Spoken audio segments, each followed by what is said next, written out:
Hi there, Isha here, and welcome to The Higher Life. In today's episode, I want to quickly explore a wounding pattern that is very pervasive. However, it's largely hidden from view. And what do I mean by that? I mean, we're really good at exploring wounding patterns such as fear, guilt, shame. There are so many books written on that and about how it impacts the way that we show up in our adult lives, in our relationships, our relationship to the natural world. We can see that there is a growing awareness that these types of collective wounding patterns can be very damaging when we don't understand how they operate through our collective system and through our personal lives. But I've come to understand that there's in fact a wounding pattern that is very subtle. However, its impact is huge. And this is sorrow. Sorrow is a form of loss, but it's not like grief. Grief is also very widely explored and lots of books written about that because grief is more obvious. We grieve when we had something and then we've lost it. And of course we can grieve a disappointed dream, a dream of something that we lost. And I know I had that when I lost my second child, very late in the pregnancy. There was a dream of what our life was going to be like. And of course, not only am I grieving the baby that I carried that far, but I'm grieving the disappointed dream of what we could become. Sorrow is more subtle in that sorrow refers to a loss that we're kind of aware of, but we don't really know where it came from. We could say it's kind of existential sadness. And if we don't bring it out from the shadows and really explore it, it can remain this kind of mysterious existential lack that plays out in our lives because we are often operating in our daily lives, the way that we relate to other people, the kind of things that we seek out, the need for intimacy, belonging, the need to feel safe. Lots of people talk about that.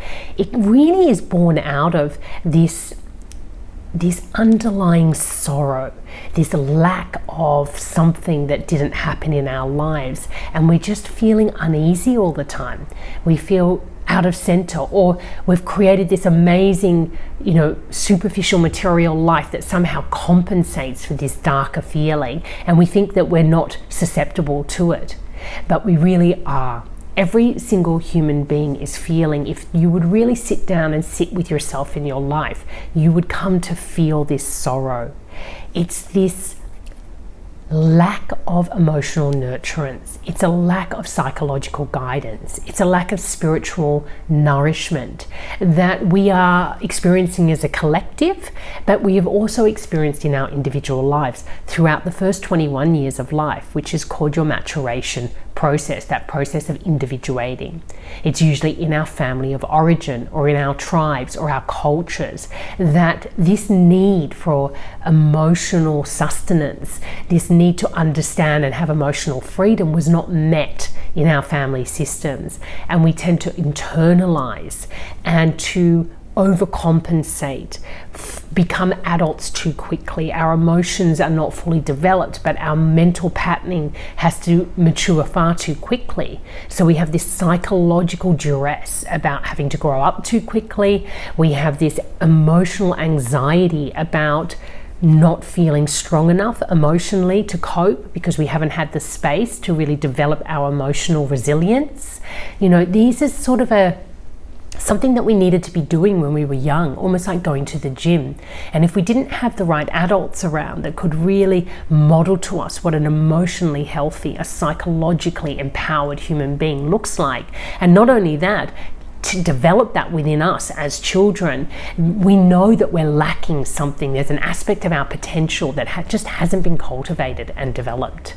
And as a collective, as a humanity, we're kind of cluing on to this. It's slow, but you can see out there on YouTube and out in the social media world that there is a lot of practitioners and researchers who are bringing this out into the public discourse. But we tend to talk about shame and fear and guilt far more than we talk about sorrow. And I think that's because sorrow is a kind of it's so subtle, right? It's not something, it's what poets talk about. You see it in movies or plays, but we don't really make it practical. And I think it's a really important inquiry that anybody could have in their life right now is, what is my relationship to sorrow? What does sorrow mean to me?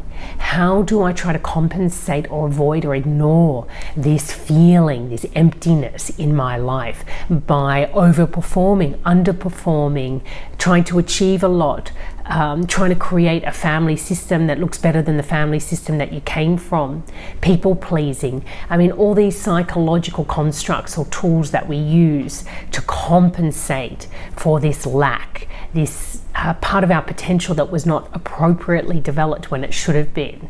Instead of really facing that sorrow and saying, okay, this is a signal that there is a underdeveloped area within my spiritual nature. You know, I'm spiritually designed to be emotionally resilient, but I needed the right training when I was, in my younger years to meet that part of my potential and to actually now as an adult cultivate it, develop it, and apply it to really help humanity shift out of a more immature psychology into this compassionate mindset.